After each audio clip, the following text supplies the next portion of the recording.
Welcome to New Game Plus. This is a retro gaming podcast where three guys spend 7 days playing one old game and then we talk about it.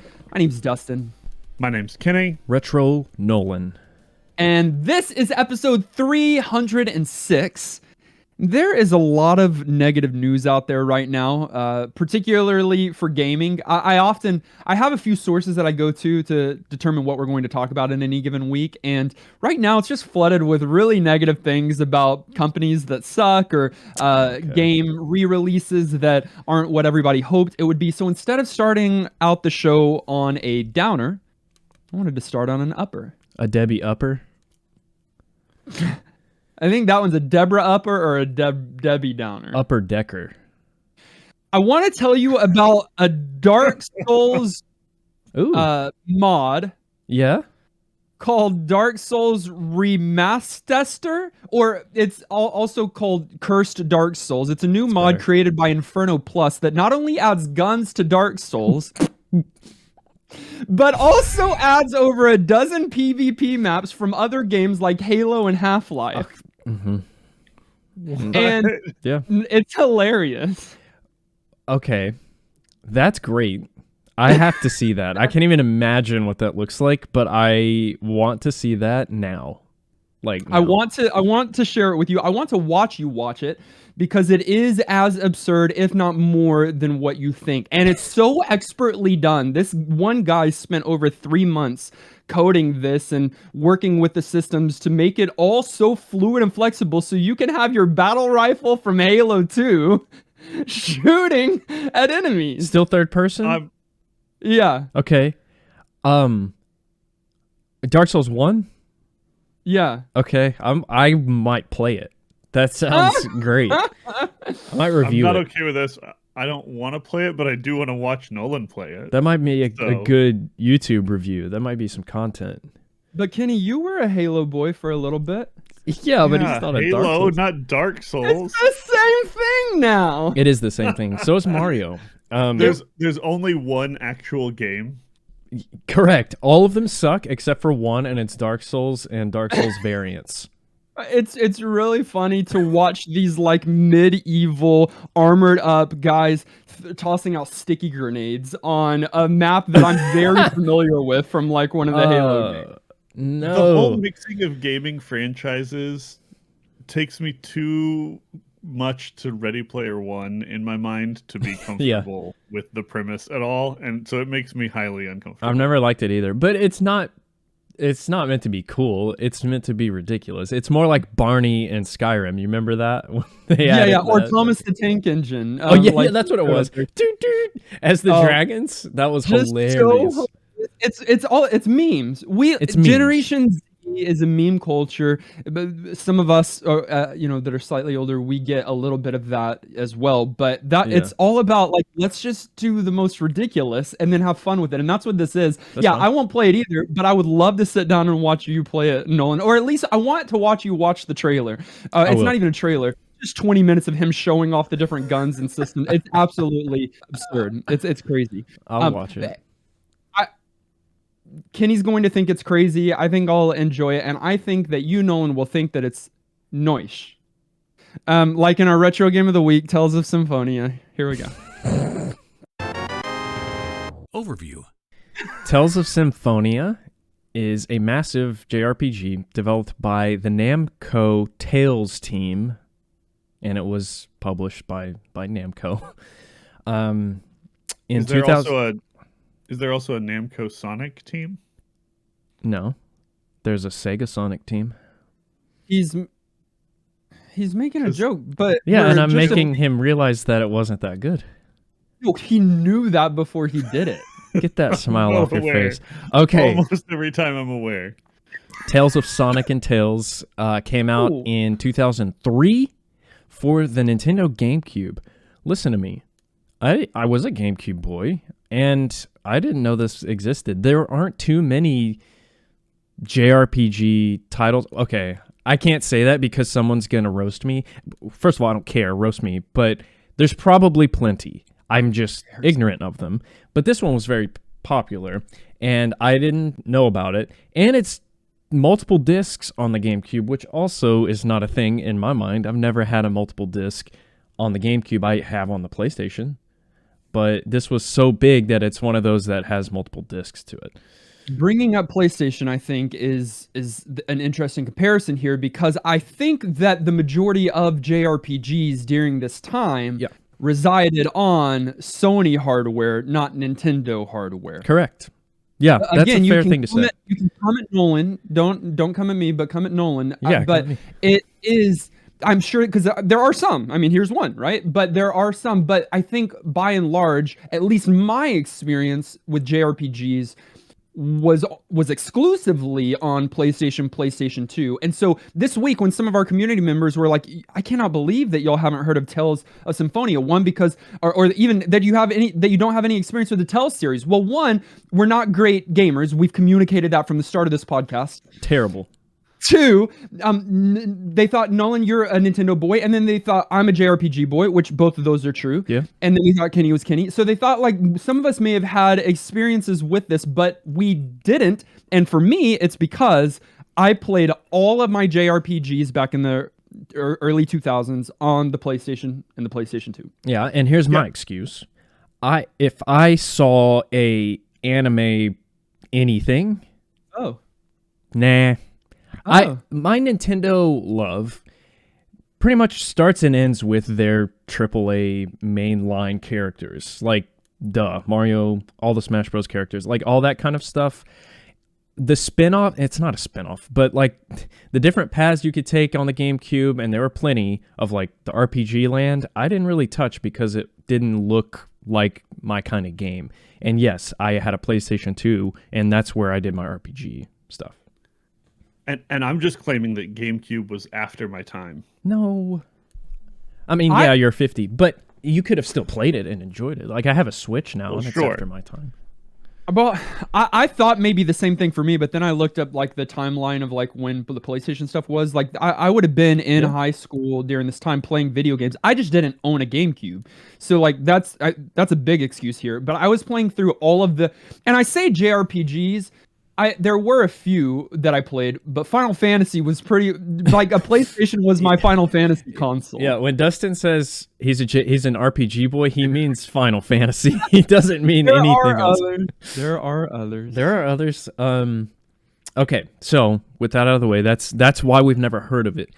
Now, this game has, like, I'm worried. This game has a very passionate fan base. I discovered that this week in seeing people in Discord talk, and I was like, okay, this is actually a well-known game. Then I started seeing some of the fire behind their opinions, and then I started looking online, and this is one of those communities that really, really loves this game and the series. This is the 5th Tales game. I went in thinking this was the very first one. Like, in my first play, I went in thinking this was the first one, but no, this apparently has existed up until 2003 when this came out, and it's obviously gone on. There's a ton of games. Yeah, since 1995, and then I think all the way up through this year. I think there's a release. Fantasia was the first one? No, that's a Mickey Mouse thing, I think.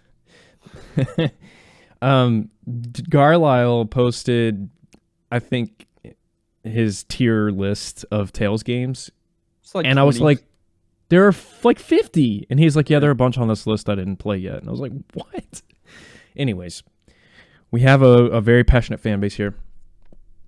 It follows a lot of typical JRPG expectations in terms of overworld traversing, a battle screen, and going through towns and dungeons.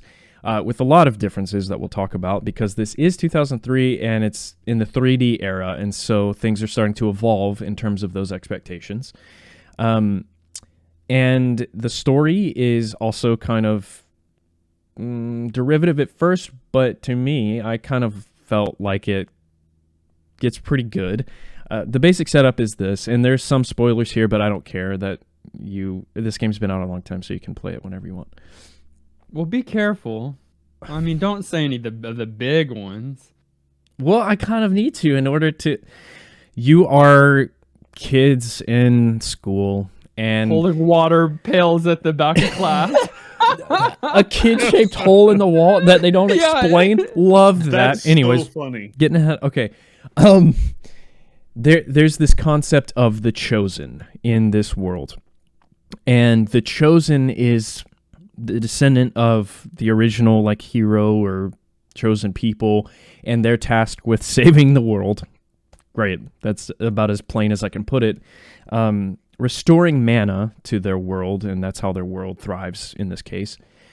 So that's your journey that you set off on. You play as Lloyd, the main character Lloyd, and you team up with a bunch of other kids and adults. And that's your task, but you find out, can I say the next part of like other worlds? Well, I mean, you can, but I think the cool thing is that you're not the chosen one. You are True. the guardian of the girl that is True. the chosen one, you know? Yes, that is interesting. That is different. And so you're going, let me, I know you just did, and you did it well, but I'm doing this for a point. You are a guardian protecting a holy chosen one on her pilgrimage to various shrines around the world, to, you know, ignite these shrines or whatever. And it's a destiny that is fateful. I don't know how else to say it. That either sounds like Tales of Symphonia or it sounds like Final Fantasy X. Which came first? Final Fantasy X. Okay, so they copied Final Fantasy It's the exact X? same. You are a guardian, and there's a guardian team protecting a girl, going to different shrines around the world. I'm not opposed to it. I just think that, and they do take different spins on it. I mean, there's angels in this one, and Desians, or no, it would be better Desians. There's Desians. Desians is not how you say it. I'm sorry. They're wrong. I'm sorry, voice actors, but we're going to need to Can I advocate for Detians?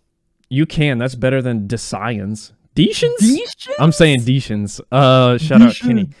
I will say, okay, I'll wrap it up with this. Your world is not the only one that needs saving.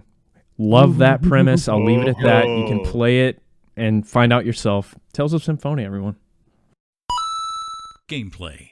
Can we just start with dual wielding heroes is a hard yes for me? Sure. I've played a lot of JRPGs. Yeah. And I can't think of, I'm trying to go through all of the Final Fantasies, all of them in my head. Yeah. Hey, wow. You were able to pull one up really quick. And he's the best. In my opinion. Zidane's great. Yeah. He does dual wield daggers at times, but you can change that around to where it is a single. But still, it's few and far in between. And for sure. Dual wielding, red armored, spiky animated hair. This is everything I would have loved as a kid. So, or as a high schooler, you know? So if I would have had this game, if I would have had the GameCube, this would certainly have been a game that I would have played. I do feel like you and Lloyd have some personality overlap. The Venn diagram of who Dustin is and who Lloyd is there's some purple there. I will say about Lloyd that he is also voice acted, like your characters in the game are, but I was surprised that he had a voice. I'm with you. I think he's really cool in design. The dual wielding thing's fine. It reminds me of like thieves. I always think of like a thief type archetype, and that's usually my go-to. But as a character, he's likable, and I don't know. I think he breaks out of some of the cliches that follow this genre. We've said RPG here, but we haven't really explained this game's variation of what an RPG looks like, because this is not your typical, and by your typical, I mean we already put Dustin on blast for only playing Final Fantasy VII and only playing turn-based. This is neither of those things. Yes, it is. It's kind of an action-y RPG where your battles happen real time on this field with all of the players doing their actions concurrently. And that's kind of crazy and kind of different and kind of overwhelming and kind of hectic, but also kind of really cool. There's probably other games that did this around then. I can't name them, but yeah, this is very different in terms of your turn-based battle system fare.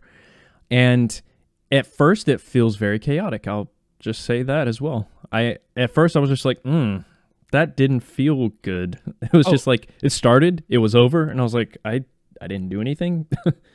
I think the pace and the speed of these is actually part of the appeal for me here. I like that the battles are quick affairs, that you jump in, you take care of business, and you move on. That's welcome.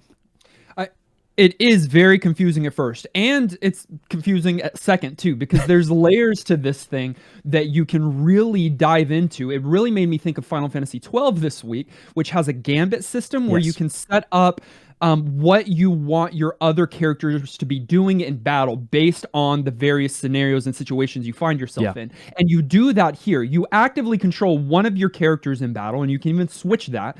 And you passively control the other ones by setting up these systems that they can operate on.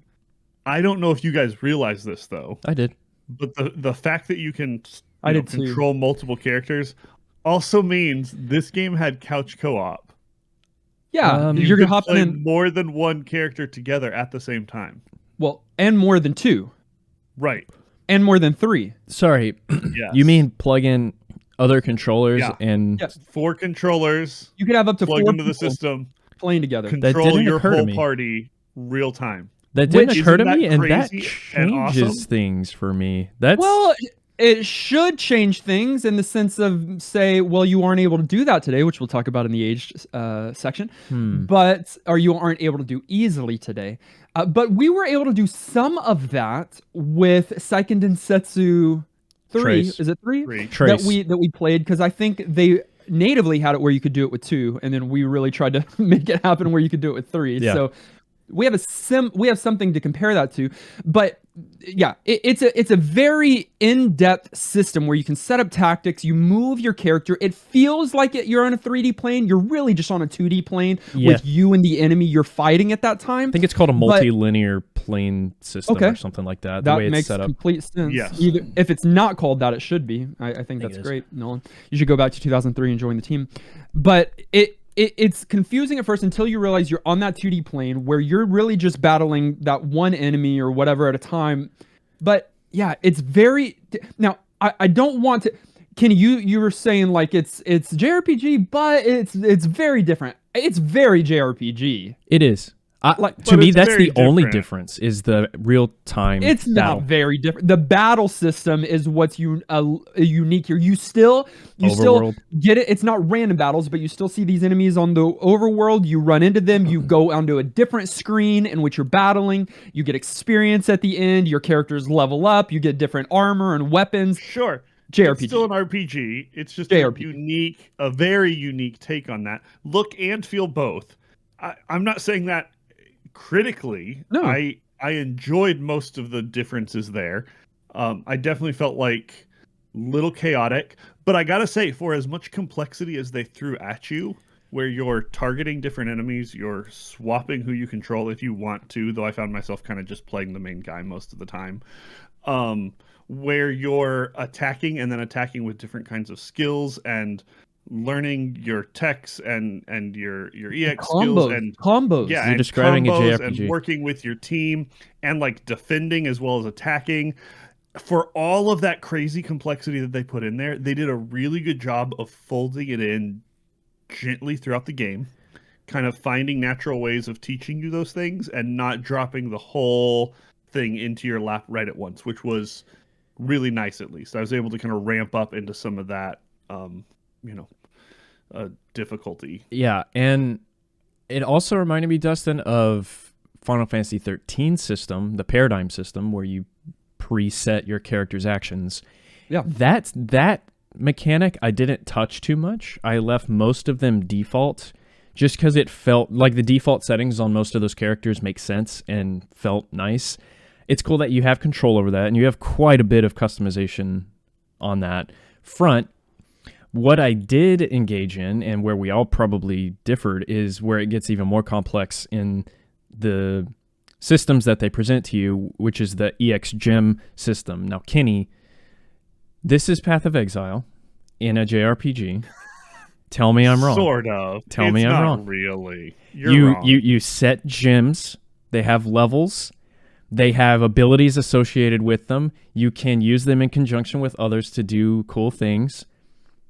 If it also had the Final Fantasy X tree, it would literally yeah, true. exile. So true. If those two babies Had a baby? had an adult, Okay. Had an adult. I got it so Okay. wrong. Yeah, then it would it's materia from Final Fantasy VII, kind of, in that like you can pair up different ones with different things. I think that's cool. There's a lot of systems here because there's not only that, there's the title system, which I actually liked a lot of. Yeah. That you can get in and out of battle that determines how your characters are leveling up. I like that too. I know it was sort of a side thing, but that was super appealing to me, and was maybe of the things that felt like unique to this game and sort of gimmicky, that was maybe my favorite system. I loved it. I loved the idea. Rewarding you for side quests, giving you customization of how your character is going to play, weaving it into the story. The whole title naming bonus system thing was really cool to me. Taking the stress off of like a true build that you have to do. Like assigning points, like I don't like having to do that if it's not PoE or like D2. Like that's You just got PoE on your mind. He's got it. Well, yeah, I'm gonna mind. play it We after know this. what he's been playing. Can we talk about skits? No? Because I'm going to, because I want to. No. How good of an idea is that? I love it. I it's love good. it. Well, here's the thing, and I'll couch it in this. You know that I like story. And this one has so much, even compared to JRPGs. Like, JRPGs tend to have some stories, but this one has stories on steroids and has so many different ways to focus you on the story. They have animated cutscenes. They have those anime clips, like you're watching an anime. Top notch. Top notch. Well, we played a game within this year, I Grandia. think, that did that as well. What? Grandia? Was it Grandia? think we so. we played a couple games on this podcast where it has the anime. It has a clip from an anime. Yeah. You know, it's Straight an up. anime show. So they've got animated cutscenes, anime clips. Then they've got these skits with portraits. So it's portraits. It's not voice. It's not dialogued, but just these little portraits. Not in the English version. Is it in the original? In the original Japanese, those Interesting. were all fully voice acted. Is my understanding. Interesting. Dang. Okay, that's cool. That was a But lot. Yeah. here you've just got portraits with different expressions and little dialogue lines happening under them to tell funny moments or scenes, and you don't have to even watch them all. You just press a button when you're at an area in the game that can give you a skit if you want more story. Yeah. That's what I love. It gives you the optional ability And Kenny of didn't like, do it. I want to put on the sprinkles. Yeah. Like if you're a Dustin that wants the story and the character interactions, and that's what's like getting your jollies, then like you jump into it, and and if not, then you can skip it, and it just seems like such a seamless way of sort of giving you extra stuff without overdoing it. And you shouldn't skip it though, like you did, Kenny, because the character development, and I didn't beat the game, but no, it's a massive game. So I just see people being like, you have to play the whole game to know. Yeah, I know. The story beats that they give you there feel really good. I think this is one of the better JRPG stories, either translations. I think it may be just the story originally. When you compare it up to a lot of other ones, even Final Fantasy X, I love Final Fantasy X, but it's very corny and very cheesy and very cringe at times.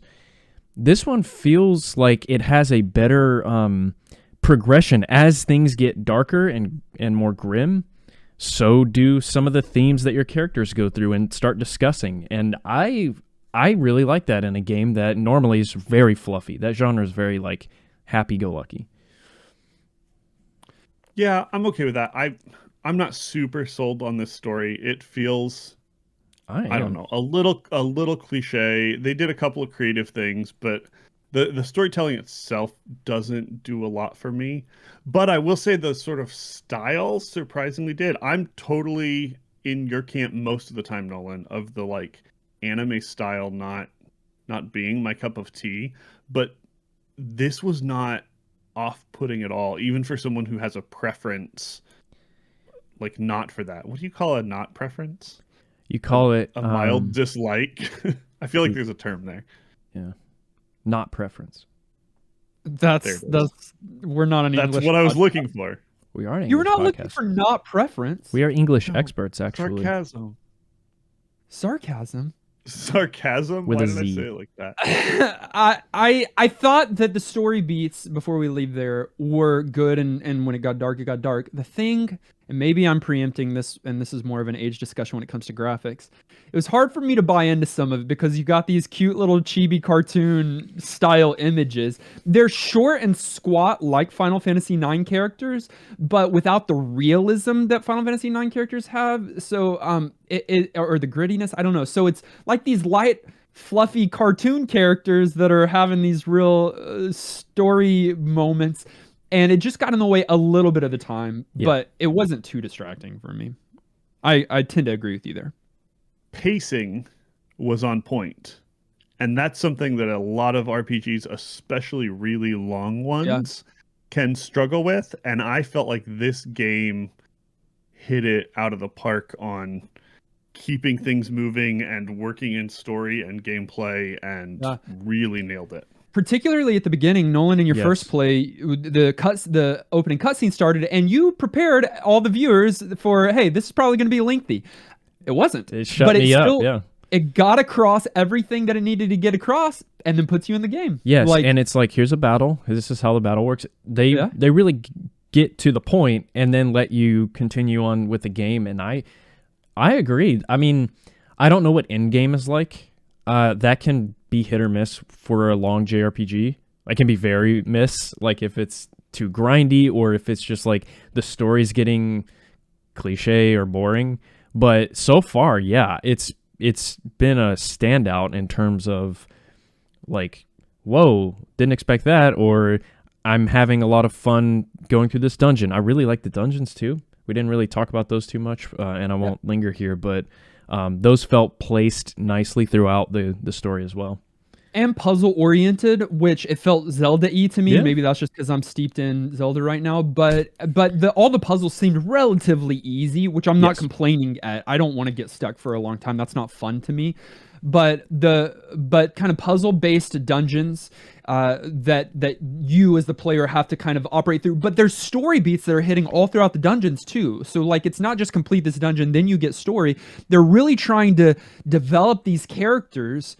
And each character has an arc that they're going through, and you're getting that as long as you're watching the skits and the other things throughout as you play throughout the game, even in the dungeons. Aged. All of the big indicators of a game being successful, this one has. Sequels were made. It hit award lists, compilations, even sort of like retrospectively. It got re-releases on a bunch of new stuff and across various consoles. And so that speaks highly to A, ability for people to play it, and B, its popularity.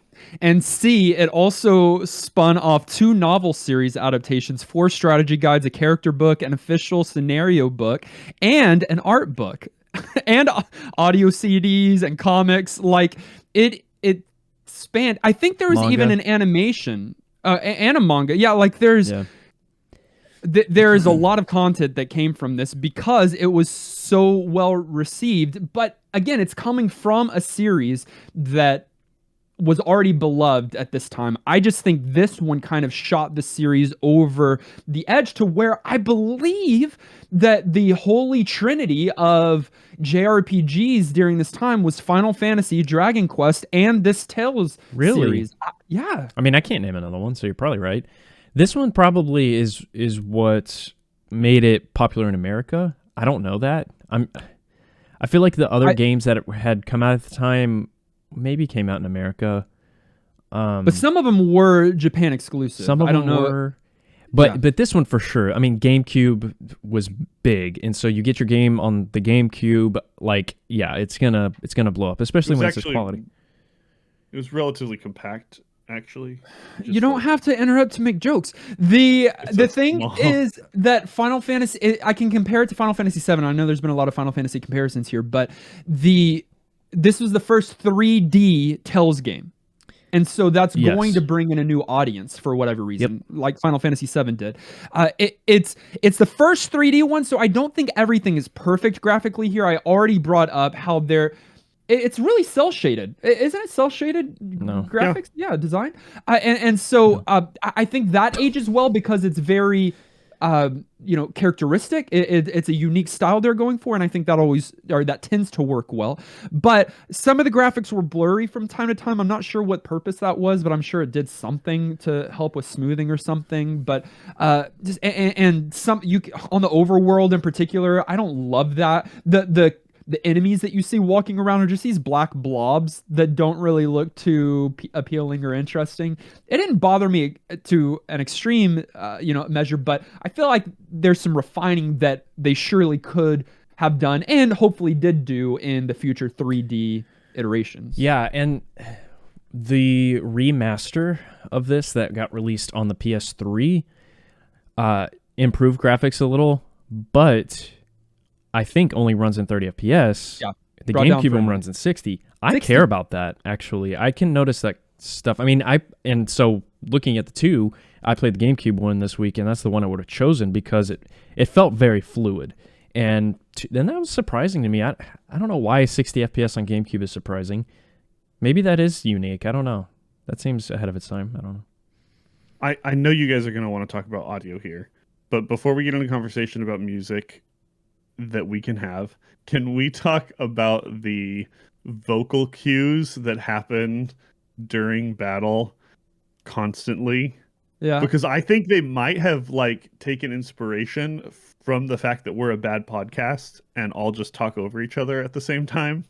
Because you get these audio cues piling up on top of each other constantly every time an enemy does something or your character casts a specific tech or all kinds of stuff, and it adds to the energy in some ways, but it's also a little bit repetitive and a little bit chaotic, and it might have been a little too much for me. I mean, now that you mention it, yeah, I guess playing it, that didn't stand out to me as annoying or anything, but you're right, that probably did add to my initial chaos or feeling of chaos when I started a battle, just not everyone's moving and attacking, but they're also screaming at the same time. That's pretty funny.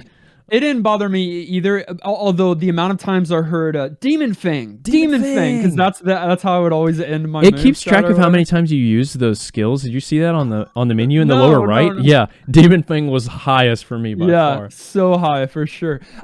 It made me think of, again, a different game, so not Final Fantasy, but Legends of Dragoon, another JRPG that I played on the PlayStation and we played, because in many ways, but that's one of the ways. There was a lot of dialogue there when you would finish off combos and moves in Legends of Dragoon, they would talk as well. But it just adds to the chaos here. You're right to some degree because it's already chaotic because you're freely moving your character. You can run to the far left or run to the far right. You can switch enemies that you're attacking, and it's nonstop. And you're not waiting on the enemies to attack. Right. They're just going.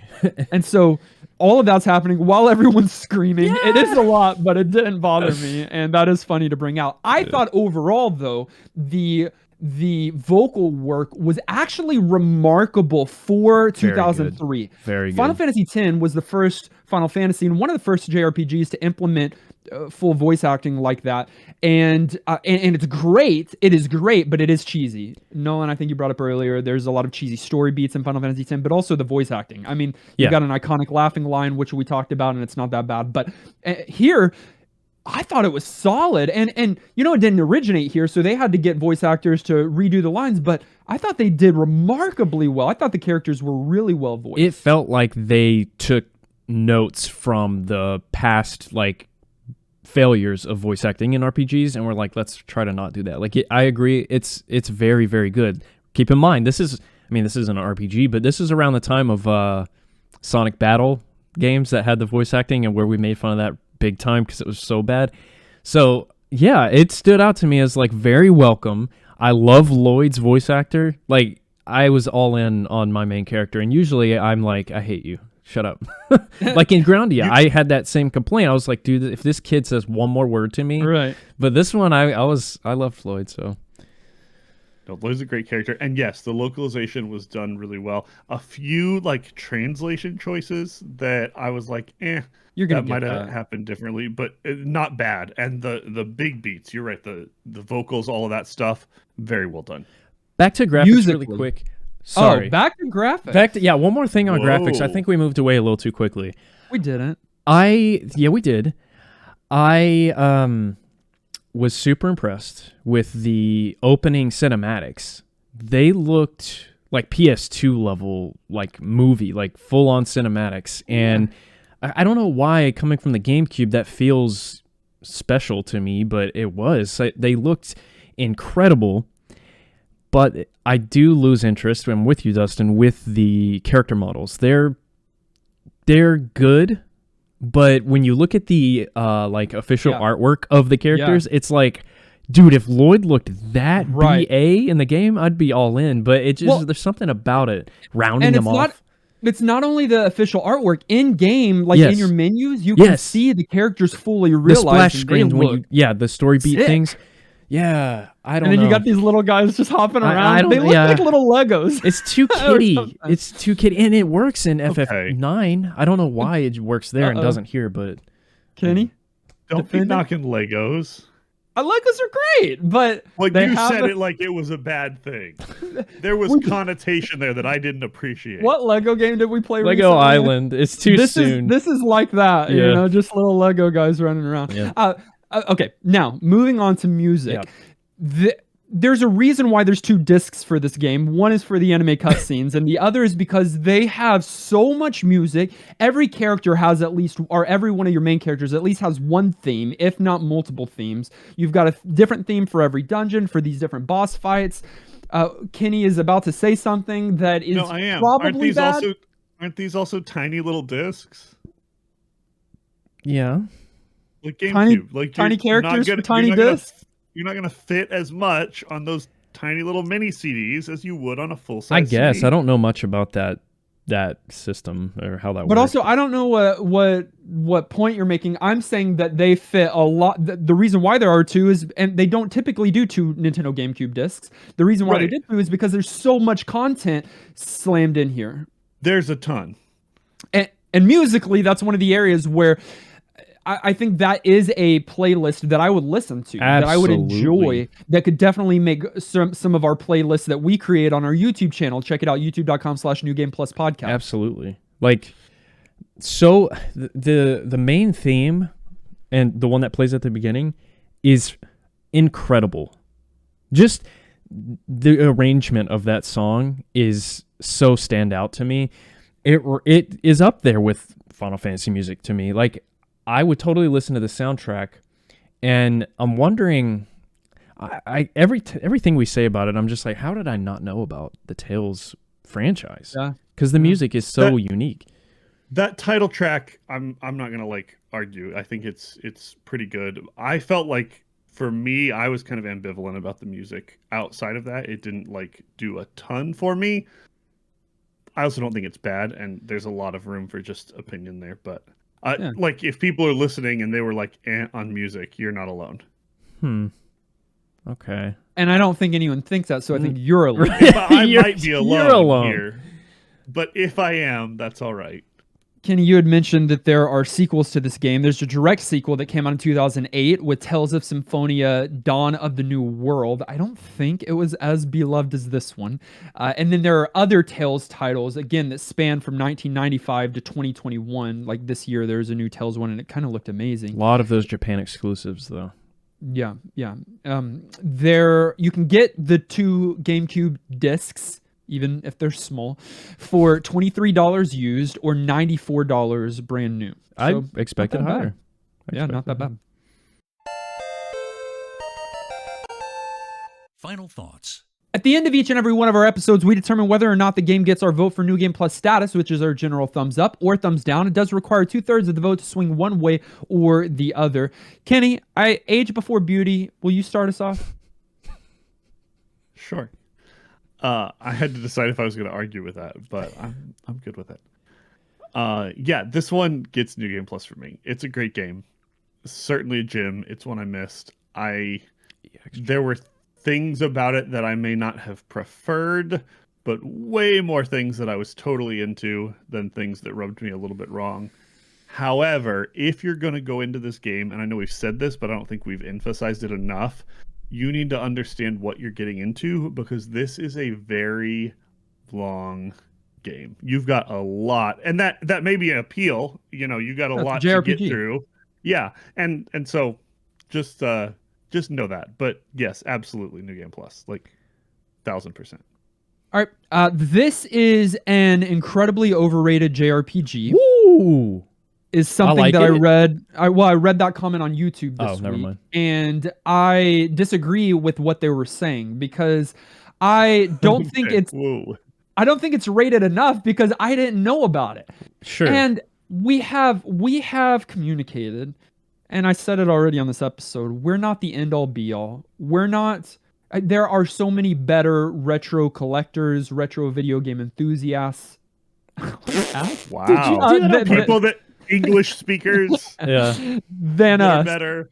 Yeah. But I was steeped in JRPGs during this time. Nolan was steeped in Nintendo at this time, and for some reason, it escaped both of us. This would have been a game that I would have gone so hard on back in 2003. You're like 2004. mad. Yeah, I'm mad because I can't do that now. No. I'm playing through Breath of the Wild right now, and that's requiring a lot of me. And I've just been jamming my hours into that right now while my wife's been gone, but she's about to be back, and then I can't play Breath of the Wild anymore. And so I don't have the time to play this game the way that I would in the past, but I'm so glad that I got to experience it this week as a part of the podcast. And I think the majority of you as listeners would enjoy it as well. Even if you don't beat it, even if you don't 100% complete it, which I believe requires at least 2 playthroughs, if not 3, because we didn't even talk about, like, there's an affection system, there's different dialogue choices. And so there's different outcomes that you can get. So to get all of them and to get all the titles and everything, you have to play it multiple times. There's a New Game Plus mode.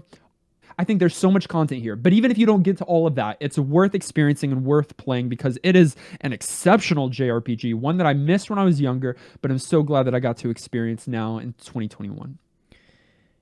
This was a hard sell for me.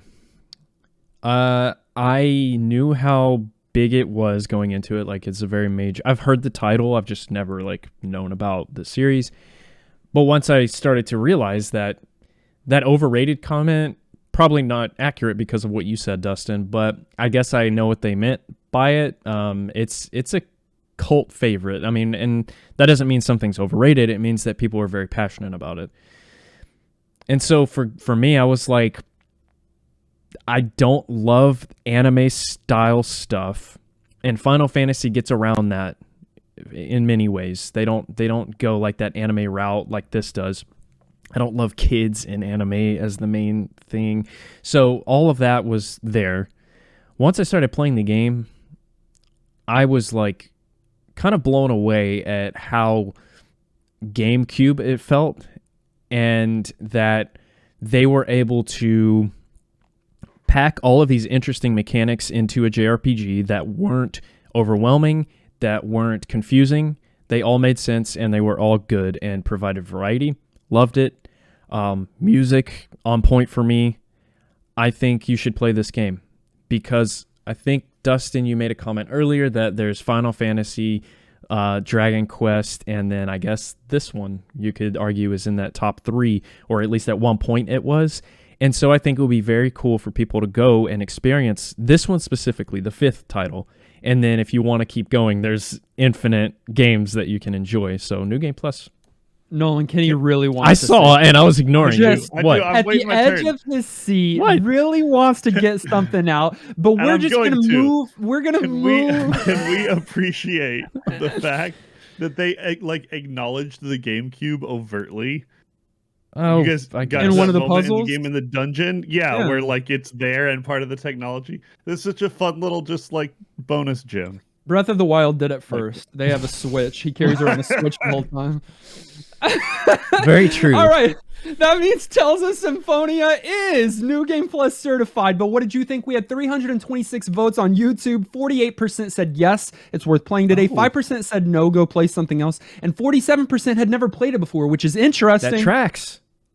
There's a reason that There is a we reason. need a scientist. It's Japan. A philanthropist. It's Japan. They were keeping it a secret.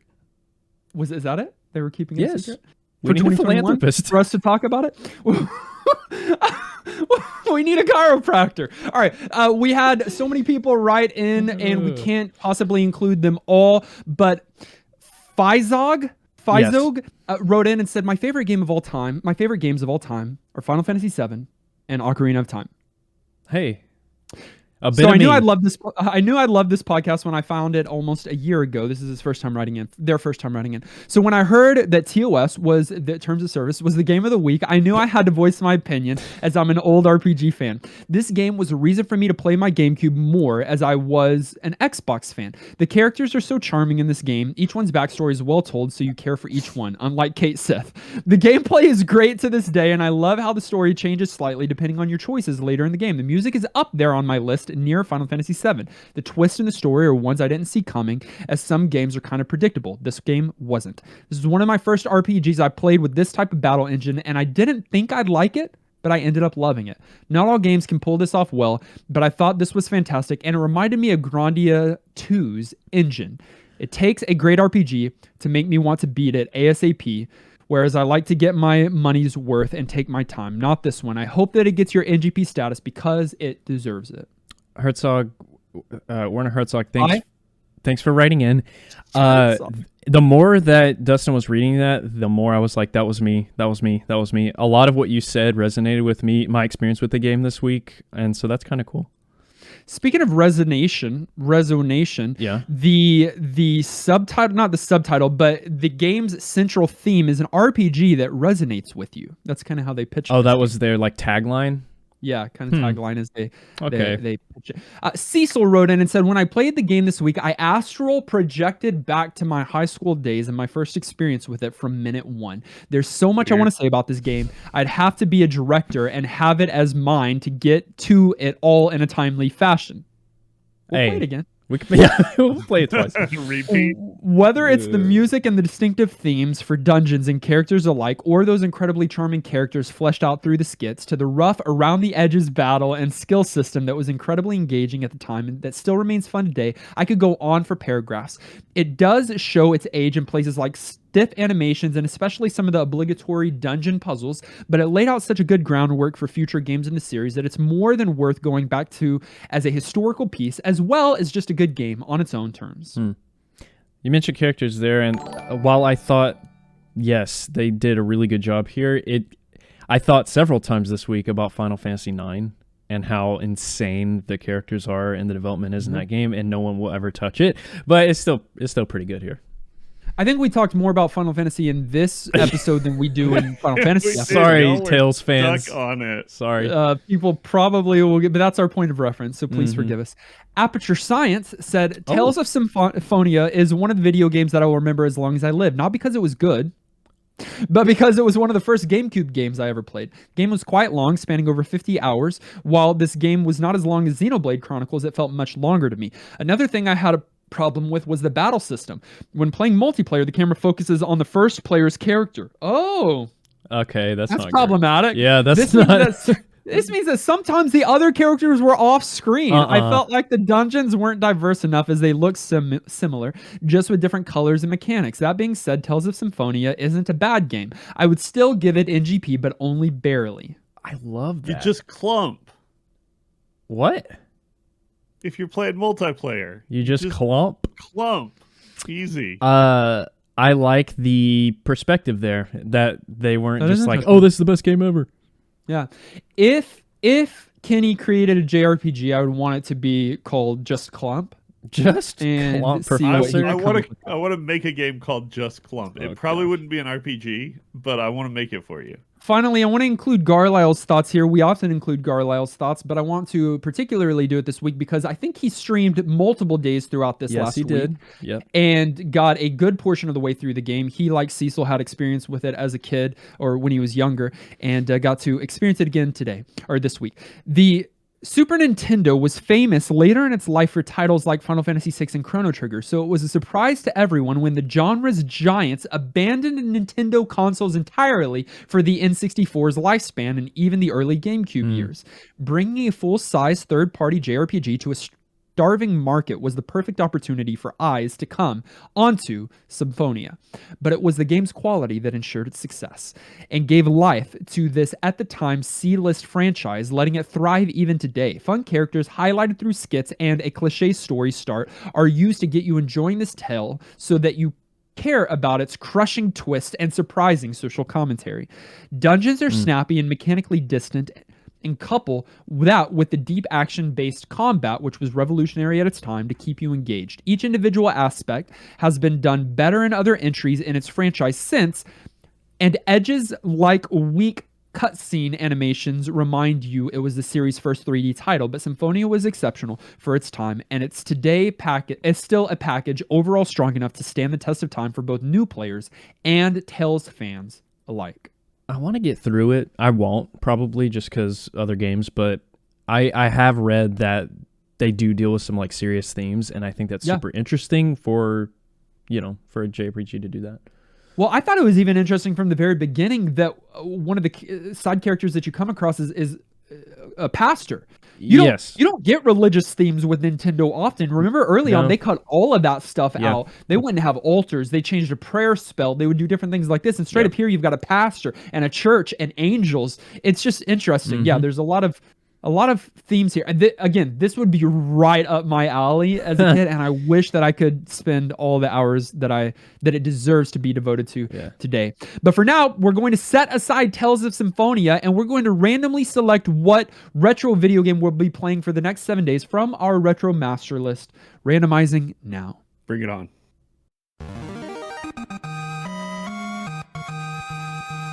Ooh, this week we're playing a video game. Ooh. Nice. Hey, that's a nice change of pace. That was released in 1993 for the Super Nintendo and the Genesis. I'm playing the Genesis version. I'm playing the Super Nintendo version because that is what I played when I was younger. Uh-oh. Okay. Oh, little flashback title. It is a side-scrolling 2D shooter and platformer. Sure. So Nolan's deal? Yeah. Developed by Gray Matter, which... Is that the Breaking Bad? And Walter White developed this game? And published by Electronic Arts, or EA. EA Gray Matter. It's in the meth. It's in the brain. It's in the brain.